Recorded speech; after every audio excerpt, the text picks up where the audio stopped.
Nandito po tayo ngayon sa bayan ng Camaligan, particularly po sa Barangay Libod, na kung saan patuloy po yung sinasagawang retrieval and rescue operation po dito po sa van na naipit nitong truck. Sa initial po na findings or investigation po ng mga responding rescuers, meron po pa pong 6 na pasahero na nakasalukuyang nasa loob po ng van at meron na rin pong na-extricate na mga pasahero.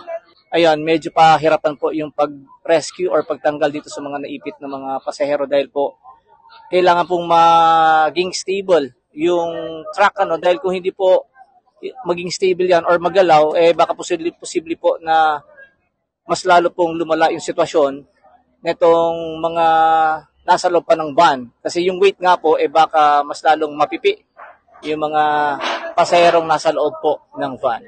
So yan po muna ang latest mula rito sa bayan ng Camaligan. Ako po si Mike Haushan, GMA Integrated News.